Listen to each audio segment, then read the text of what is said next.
الحمد لله والصلاة والسلام على رسول الله محمد بن عبد الله وعلى آله وصحبه ومن والاه. أما بعد فيا إخوتنا وأحبتنا في الله، السلام عليكم جميعا ورحمة الله. رتلنغنا نجوكوني ناسو خندا ناسو ماما ناسو جورا لينكي ولا أرجمان يدي بانا قصون تنبيلي ولا تنبيلي ندو باني hijiriya ujune kamona kati tannagati do sino filli aga gemu juyen kason tanjike sinen kasunyerundin tanjike 2021 oga taru tambille kesi o jabinden kam mahola adam mako abilla garno kesi on jabinden de oga do kamu nyagarim pillandi kebe saga tugunne fati yanko gada ke fatawa tanginte alhamdulillah nan daga sere kunda daga bade kedi kenya gare ga fati saga tugunne ke ga fati saga tugunne ke gida ya gare hajja kumba silla ke bade be ga fati kenne hatu silla kenga fati tan awrondi watten kanu hatu silla ndoke ngagu nyagar ki haga gidi sere kunda linki wuro linki soba ke akundu de ima har laato yi gidi ita fati ay le katano wala daga ki damara mafina ga duwanye oduwa misra ba mariyama konda yakintenna misra ba mariyama ita gontenga sere kunda talindi kaygiri dasilamiya sandugu dasilami oduwa misra ba mariyama konda garega hati anga yari anni kinan ka dungeya oduwa bukumunu kuda degu munni yayi oduwa shirihinunda oduwa misra immenda spécialement oduwa kabalan konda o kallun karanko oduwa dasilamin konda arna ku yaren kaso heli nema kule me qamuti allah idanan kahi sumbu daga me ida bagandi maga me to allah ta hibura nyana da allah nyaga arna kummel gana muron nida na saqqin non nida ikunga sagu furesu kama ya rabbal alamin yalli allah gani su nema silabinu aina muslimi su ga saqawat tente khandi arna sahanya nganda silami su ga kasonga arna bagandi kasonga benuga sura kunjamanu igiri sarano ngande san saron tiragetu ibirene ba ikallaba ina ikaraba ina jilla khay ina kasonya iba i passeport nunti maga ya rabbi yelli alla gana killen ko yani sagandi kaddo honu kunta killi wonde yi mede yaga kinye sura njamanu ku meno otanda sura njamane he galisi mundirai on da sura ko ndurwa o xara mo ni yayi dina nyankati ya kandenga qimaka wa hatam binne ngando sollen cumbani maga inam passeport liminen da ko nyinda ga golle nga suran jamane e goy ida gana xawra ni ko monya kam magunne ado tammiso xamina gani kay gande ngana ko to ga na patron kiri nan jado yigande na li qabilla ga kitana alli golle men ta xotay ka xaga na xiri nanti na buru ku yigande nyeme nyogo monni gande nyeme tammiso nyigande nyeme xandatini leri awamo toon pakka bagasi ngada warini c'est-à-dire ñogo mukku mbire ayan qoti kummaga kakkum nambire en passeport on payi amaga alla dawunu iropunu kunnega mala hangenati illaga kara kunallagana komagu ñaaye allantam yogonu hay suran jamanu ngay hamunna imbogu liya illo karam pasangunda qiyantarni passeport nummi maga amnana hosawo kammala cheikh allagana tora mbogo kamma wa kullati فمنا في كل نازلة رطبا جميلا ملء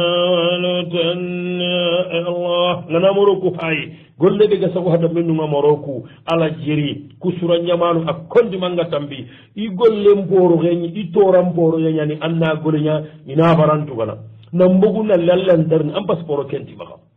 oda allah ñaaga ya rabbana benuga surakun kittundi allah ganaga bagandi wisa mun ndano kombo mun ndano yagari mun ndano lem mun ndano siri sondo hammiga sikigada hammi arandi arnampammi ñoro yagari ganki naga dalla gana mbattara ngara amma hohoña amma hari bane ko amma hohoña aɗan ngara kunduñayta fisilingallahu walla nde neñagada korte oɗan pinun toko allah maga jalla wa ala arnambutte mura duna yigonga ɓe allah heerin hoore nkore abarajen nkore abara ken gabe gabe gabe gabe arna ñaxa ñikke suura na ñaxindi taxura imanga mungunan taxura xana ke na hamire hinin cujara lew yelli kallenga no sire ñifanega he pirindini xana aywa axitanati xasu kurumban tambillen do kabu axi yaxare xasu kurumban tambillen do kabu itini jaabini keña i kaxitin xibare wona ñaga allahy allah ɓe leeri baɓen noxonde garawa hinumani me ñana sakkantama xasuriye an kaxitiki gattiɓawu ɓe maxa arna xayanda yellangana an kaxitin kita sere sudde songa préfecture yelli allah ganani wonda xaɗa e tirmini xana ɓe ga yere jawjuha indahu malun ati kiina naxa ɓurenga maxa axoxo kinne ade garen kaɓanten ni xantana ɓuren kinniye xo yimmega mundamo xooɓe andorongandi xa xacinoyogo naari keta fofontañini kittendi ina xusa soroyogonu ñaaga i xaaga ni ñaaga ini kunuwa ina kuncoro ñaaga dagaba walla mama daga ali jawab wonati axi kedangani axi yaxara kedangani jaɓenga yo groupe nu xilliya xayere walla lappu xilliya xayere yugu yogonu wano kun xemperandangindi xutungana xundi inta fo kinni kaagu ñaxarengaagi bakka bal yogonu masha allah wala quwata illa billahi i kaagum fay taxole maxa kaptali key xan na simma ina burusuña yaxoro yogonu xay dakaro toxo ke a xayata iwa muroyendi iwa geeji xoren xannenga dakar defa neex bo baaxa baaxa baax amuna ñexe amuna hankamulle a ñeme xa xalisin karat ido karangaxere i jumba yaxarigoro xam maxa sene kunda har friji ntimaxa i compon noxonni friji ñaxa konnanda ke digame sagande an kallu jondi a natira waxu modi ali jagana andagili xangene njigi ni kamanno ha yimbay ntasaga kon gare ma hosiro yugonu hamba ko sotu kemma ko bane ani ho hayki nan ko haba hade kambe no inta hinniniya ya rum pamma aku koptaluwa harire mun calli nyiramu imella kalakana walla mini gidani gon khire la quwwata illa billah ya rum pamma kaptali ke hayki nen kanyadi ama ganari jare kaptali ke anda sagu ya saga kenyankiya hakka ga kinen manyanta hundo akitran qota hundu yogonu manu gana yanka yogonu kalle garu gana yanki kalle an kalle gare ke mi ani kholle qordo mokole vite bakara gana hakke lu goyde anga sakke yogonu kalle garu na yanki ma kapital ko koye ngama mul hari alo anda kitta kenya gare me nyaa sakkanke mballe agalle mun charma masha allah la quwwata illa billah kusoro no igundi ku parti wo igundi wo dutu parti hillandini kankai yagaru yugonu ga kinanu ko hoogini dangani gana munda inan kamberan dangindiya aga soni ngunti serena hoye to hoye amma ga daga hoye bogo ari ngama to ko ga parti anda simma gambia go beru trongindi ikunga ke fami nyo go ke tali ke tal na gambia ara wanyana awajama ngutu ko ga serena hoye to hoye amma ga hoye bogo angale kina kaptalinga anki na dan nyagi anga kaptalinga khandal waay walla hariqa wal waay ngayme annaka hangarini anda hinne ngati hakili honu kunna yana nambara nyai gamu nana kinen na burenyiga ana gara hore mo ko hina ire me nyama saha ani pakille men dare me ana gara hore mo ko hina dugo toro nyandi masaha ani pakille men day kinen ngana kinai ana nyangi hajunga andron te kaya gare trindi ken gondiya amati kina wa khalisin kinniyare khanta kinniya ko yiga mun da mo gobe eskan kina mere khalisin kina ko aga mun da mo gobe ngebe hadi ga mun kundu eskan ngere khalisin kina namma ga misali ngedui boku he bantanwa sele de ga khalisin kinni sele ngi ko aga mun da mo gobe kenni banna goro ko atakindo gejuno gumbo na kati kutu amma gola mo gomba ay wa ma sha Allah la quwwata illa billah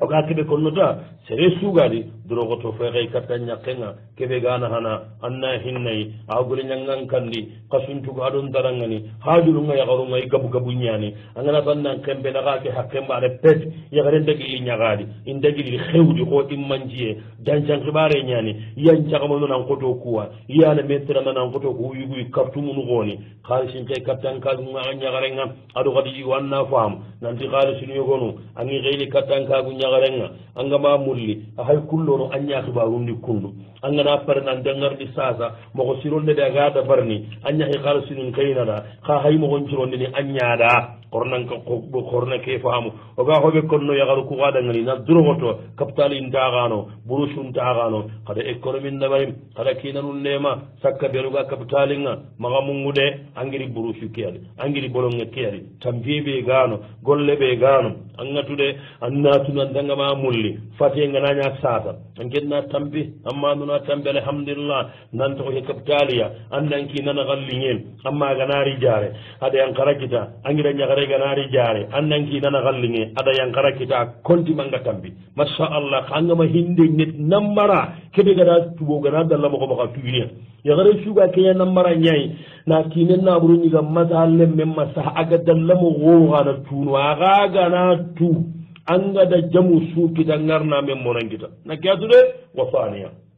gahi la de ko nanda aga yagare ambe gada kesi woliti maka soro ku nyaga nanti nanko sakka gana igu nyaga ni anya galle moheti konte kiten na maka buga mira igo suga yagare nyaga na ga kunu aga da falla ngoni katta needi aran da ho murna maka nga tini ay demiyen nya hayrini sawe nya hayrini alla ga maka de mata aga na ko sara kawla angida nyagaru angida nyigu allah ku nyaga nam wa suwaru thani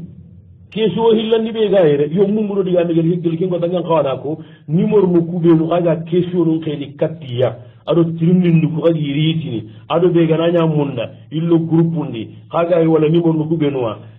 banda numéro no ko hilli hari kaga ma keso wariya hina ki hakkati asugulan denni buru watte sugula hede duna sugula kundu nyani ta anda mugude ani numéro no kubenu ganya kama bana ke ken nasima bana ke ken du dalla bono bana ke ngol nga sa gani 00 33 50 31 07 21 numéro bane ke 00 337 51 51 00 42 ku numéro nuga sorebe numaga hari kaga ma kesio wara ku numéro nu keta amaga numéro kurumba wara ku numéro nu nan digallo groupe nogonni intaggol nyanga sasa kundu kota be ga gollengi anda famuwa asugulan de nyani ke hakati watte sugula hede sitti ke ga gol nyallem sitti ke gol nyallem ma khun qote me lo jurnu nganari oni tume dangani numéro no gumbay sa gene angelenga 00 336 52 31 07 21 numéro bane ke 00 337 510042 ku numéro nu hilli bandarangu numéro nu hilli iga sere o sere sumaga nawtulengi voilà nawtulengi sere maga kesio wariya maga numéro wariya angana wariya agama kinye agama an kesio ngama jabi annatu nanti awa afoto nanyi meide agani wara numéro kutkubelu ga daga nun kamma sixième numéro akawa kentu keta Mamadou Jagana numéro akawa kentu keta benu ga nyaage simbara ko ita groupe kayto kha mo gonya benu ga nyaage ni sixième numéro khato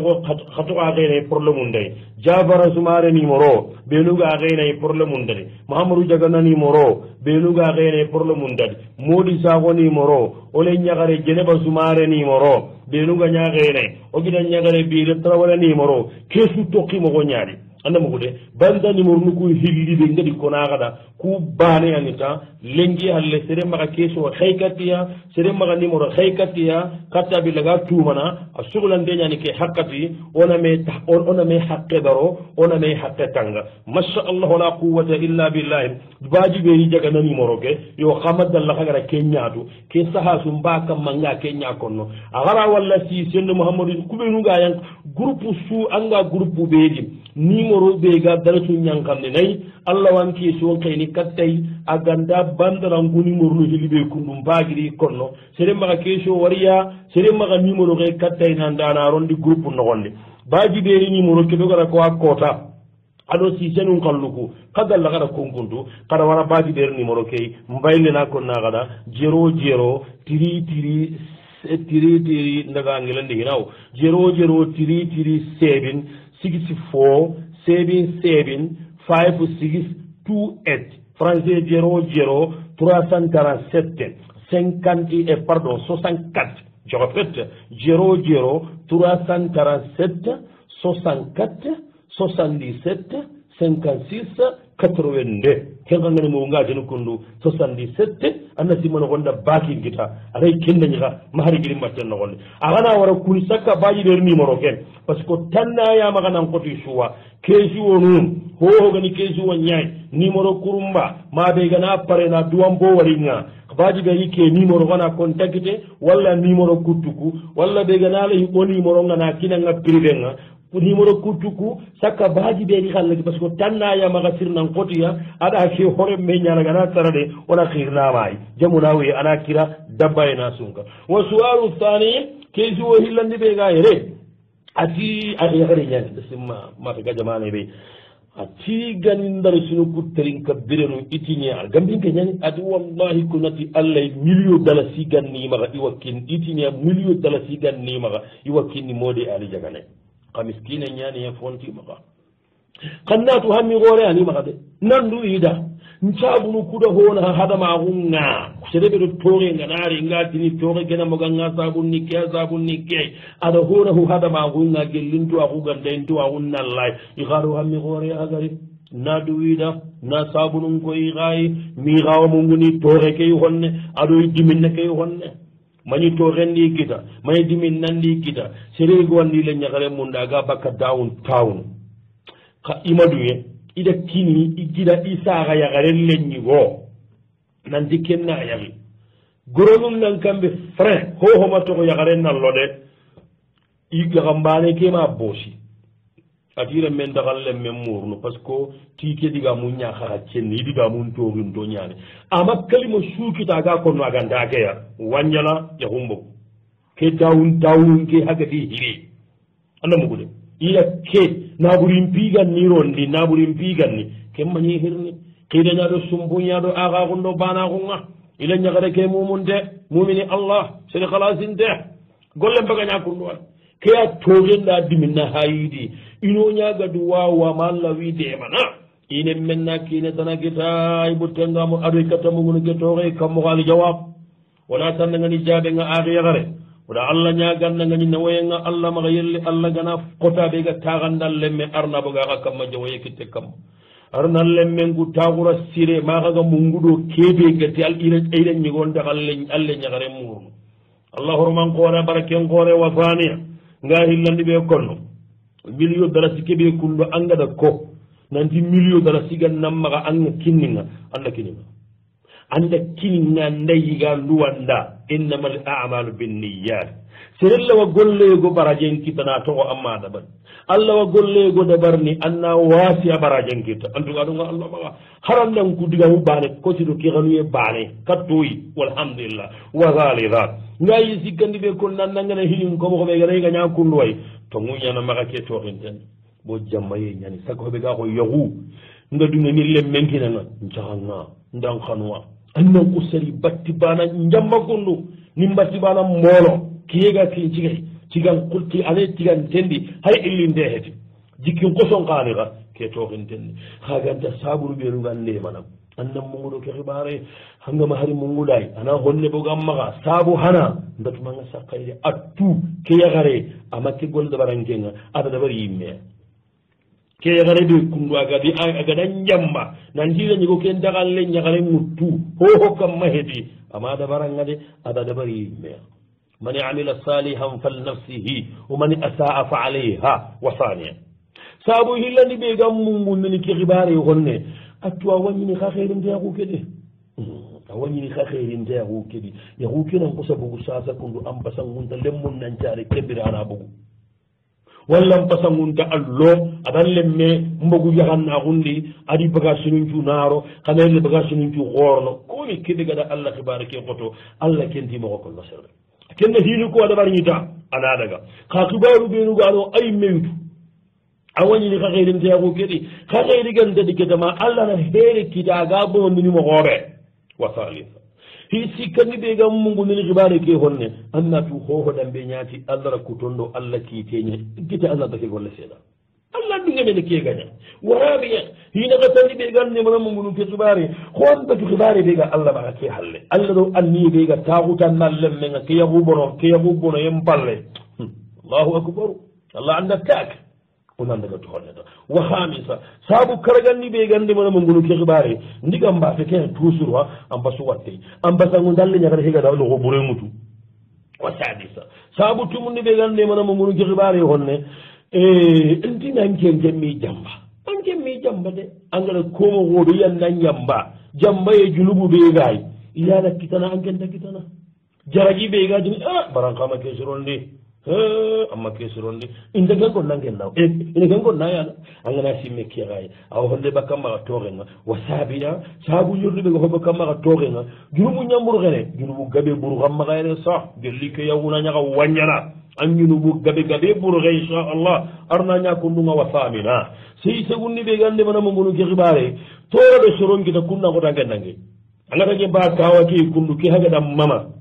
ande gono ngana masala kunga nyile nyagaru nyagu mo mo ko nan nga nange ngurunwa watasiya hi kabundi be gande mo ngunu ke xibare alla de man qore afasa ngunta ko ngore ara wala dakkabare go hanal le meke to cekketi ma kamunga wa ashira sabu tamundi be gande mana ke xibar na mo ngay honne alhamdulillah ndima danyi birene kundun da sangunta agananya aganda ganyi birene kemel la waya gare go kitta ananya amadallah fati amma rigati no allemu yella ngandi to ko gana ma kasaka honne wa ahada azara hi tamundo banan ni be gande mana mo ngunu ke xibare hanna ke xibare ngama ke xibare wara nasi angana harasi mayenga bondanga ma wara ko anda ko wada hana ke nyaanye me na ke fetuba wasani azara hi tamundo hilandi be gande mana mo ngunu ke xibare angama ke xibare si mengara anan tor non dibinda nganaro serandi toga ngama herenya anna hobugay aruna nyige maga aruna ken kom maga aruna minne maga anam bakka sorondi ane kenda Allah ki temba aga serenga ne keda Allah ndaga igi Allah ndaga igi ne mo gobe gan kawa anda ken ne mo gobe gan kawa gana mo ko bangal ko of course amba kam mo ke of course kali ngari kengalen kan na mo ko bangal ko jaw karange aga down taw ndahara wuretu kande simma ana go ngana te kenyi men parce que ngana diga mu yugul kunna da ngani yani ane diga mu ku anani be suga tunandi kunnan kawan annako samu gati of course kembere o awoto no ni sele kun wa su'alu thalith kesu wasikandi nya hayere ani gare ida mun do mako on diga mu jinkille ke kamma haraga no gade mi diga mu na kammo on diga diga mu na kammo on diga mu habanunda ikumba ba haga digi dan nyugum pilli adenni yi hay moro ko ay kundu ko tabe ga ko lenki ida ko nada mari de ngati ga mara gawi daga minna kille tan dige mari fokku ndaga abiro ni khatano do sahara ke ya al kubteri ni kam igidan ni gonni meti ganna kitane gan ni lene rini ayam pasida iga tambero tora dedi imme wat al jawab onati jabe nga atakon kadide masha Allah la quwwata illa billah sahari diga ke sasa kundu khagida mi buhu ga mun da illi ganna sire kitaka kabila ke kenna kar sin kayde nari hari ga haba ganati magari illi junubun ti Allah bangi khatanti ya ihaydu kisini baka kallenya ke jinkillero ye oranta konno ta sakkan dogana mugo bitobe nanti soroto ko jigere amma ranke ngati aga debe kenjine tambille tere an dogade o gana kallimmo gubbito ɓeenu waranta keɗigame konno sehiɓe ko num mbarina ko nandi jinkille keɗo ɗo kalle ñantinta allah dake konno ko toɓe ganati soronta ko jindi digame keni soro mamana ka ko romma kaɓe jambade ke jinkille aɗo ɗu kalle ñantinta andare gana sere wo serega sere demana na rondi ke jinkille de angada dema haga ñaako anda dema naga ɗu kariyade arnotanga ke kille angan kataɓe ga kelnogol tambiye ɓe gaade dulle ɓe gaadi feeto ɓe gaadi mexe ɓe gaadi wuyñaago ɓe gaadi feeto ɓe gaadi wuye ɓe gaadi kasoroye ɓe gaadi katunde ɓe gaadi naɓorin kasara ɓe gaadi iga sanganati yaharunga mogoɓe yogoru ini war jagandini hakkille ke kone hatam benno la ilaha illallah ti kuñaharu xayogonako i dungenia par ce que angana ke europe geta e ndallen men ganan maxa boti babu nga hennene mannagusa jewanka hedonun kitta kono koronan cimme koron bakkile koron magaña duna ada baga ba sirna kesuñado duna battenga aga ogana togo karnoga kalla yagari ndumbe ni menga nta hado yagari kukunga kunkun kallenken nangi kolleri mbayno yiguku yimmen way kete xayanamugu nandi sere banambanangu ɓenu kile keta kenna kusa su hawjallew ɓega tokoñego maga jinnogondi kona kunkontin partentu aka ha bana sappenjon kontoxe siri wugo sere magan lemmen lolu ke jingilledi an kokone maga arondi wa sualu rabiu keesona ka tandi ñaha yere i kiina awa terranga idana xallinge awa xaalisunun xeyni kattiya awa iramun xeyni kattiya ini jaagu ada ina xaasinu ku taxunde xaasinu ligabo itagaña kundu xaasinu ku ñimaxa yere yaxarimma ama xura nta banki nguñini ba niiradi ati ahangay anda tongu ko aɗa banki nguñi aɗa xaasinu kuradi masha allahu la quwata ida woxo mari lima kenno xooli awa a giɗayogo fatima a giɗani ketama kappalle mani ken fati aɗa yakkin cagalli kamarota hina bo amari yimme hina kaɗa mundu ke a ñeme murunde ke ama soke ko siya agagiri terra gari a kiñe kincigaña a wi sakki bange illen kare aɗaga yahari mbane ke bange bito sikki uru sikki aɗa yaña donon ike gaɗa kenaɓuri ɓe sujago a harla i gaɗa kinayi kopporo botonde ana harami hari merci hari graces noiri ima kite aɗo yaharen tawa suudi awa kan sikke ɓucce kasu tummeyani tumayen puncillemme ima kita sewoyen puncillemme hari gana keygo tirndi sabu jon gannamugo heyi tumandi sabu jon kontima anga suugnu ke yahare ɓeedi ina ke yahine ade alingandama alinganda diga men lagarunga atiidi wara yimme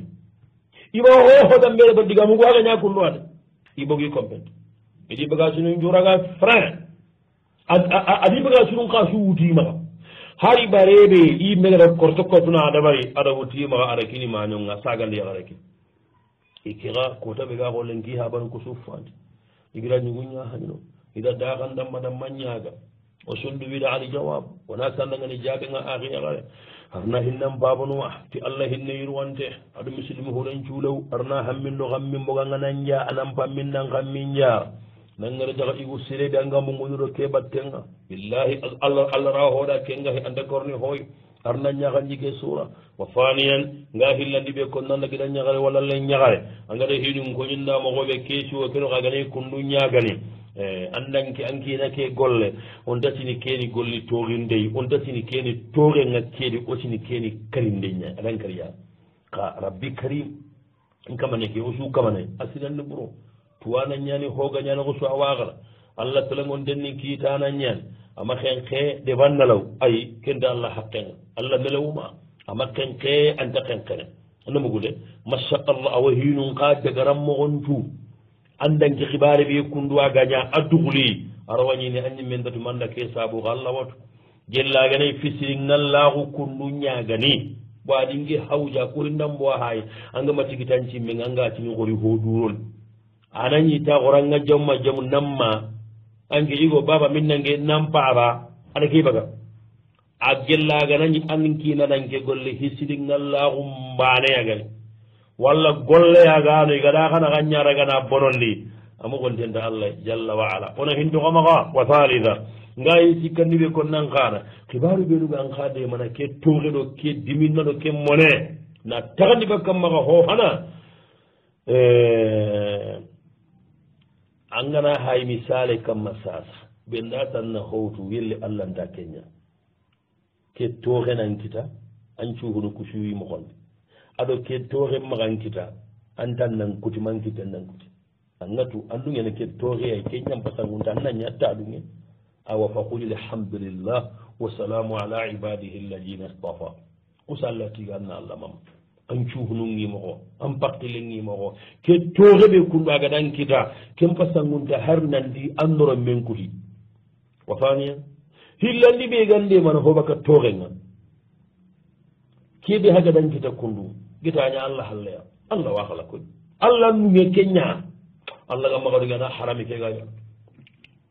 allah ken kanta hohoñana ti komo tongonde anangaganta xeeri taw yiɗengo dañande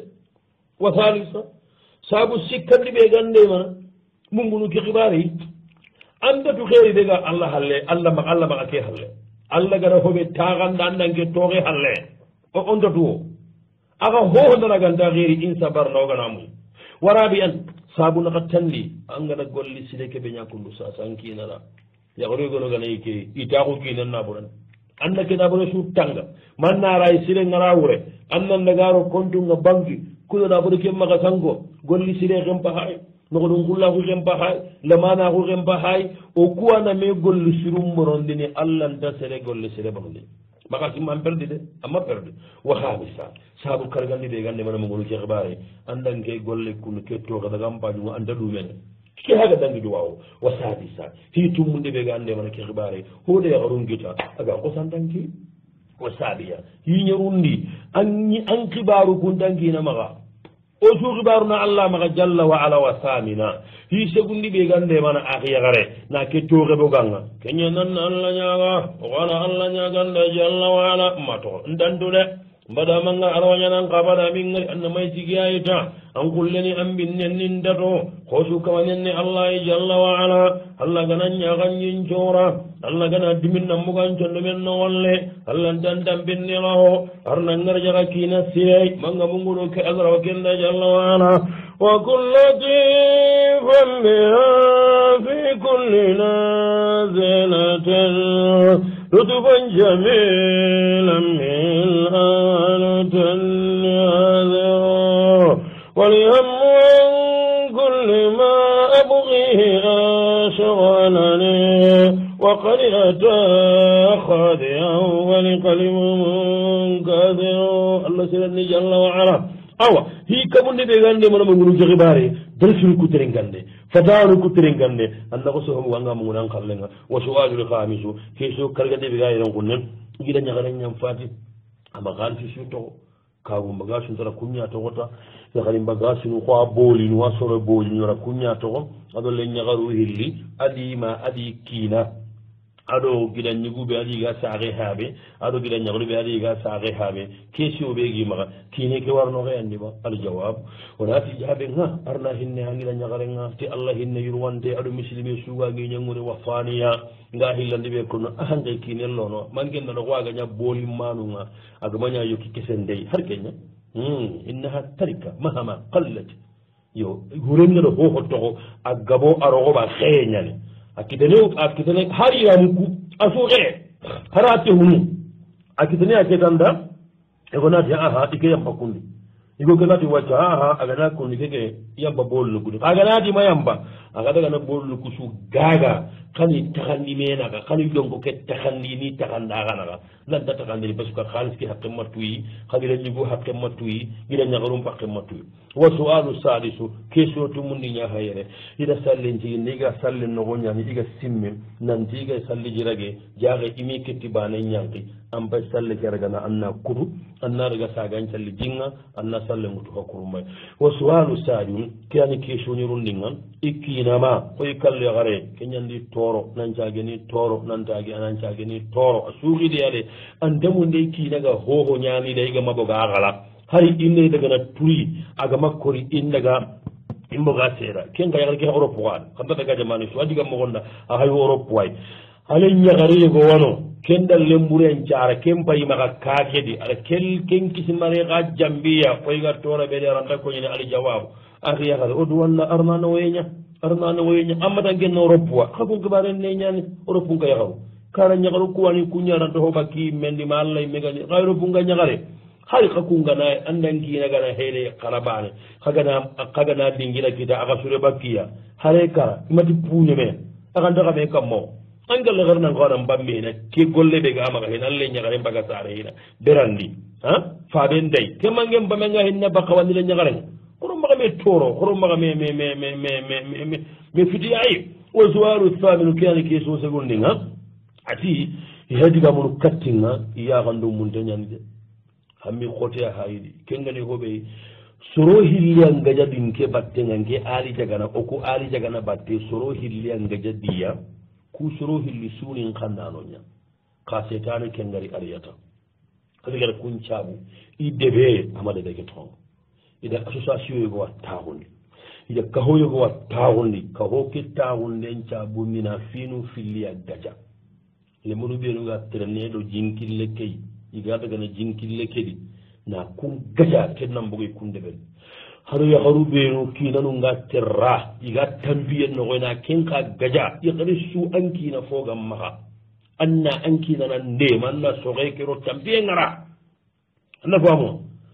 kin jabu da ka woge tarin balle hari be gana kanu inda ga jinkille kei ina su mundi khalisin hari pasi gantama arwanya no junu tammi dala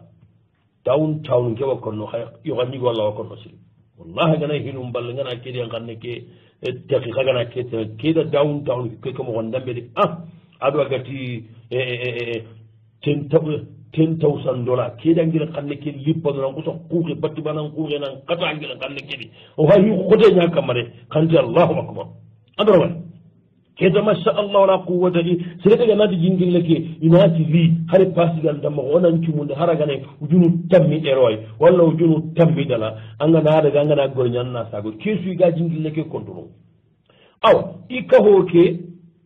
awa keda yugo wala ngani men nyanga kendi ka kundan ke kafo ka kundan ke gadan kitte har mori daga nan cu hay gadan kitti bane mori daga nan kaga ke jingil le kontrol ngam xobe aɗo yaharu ku tampiye kinanum pallaga konturungamo hore ara dafane ikka hoyke to honni fabanka jikke xiida haraw idañam masjid imamu ali jakana ikkunati allah ima xanu na tu nantiɗi ka hoke toxora inke ay agane ke moxo gam maxay xaga tan nam pake toxo hi message yego wade harangana xanu an ndeho aranta defon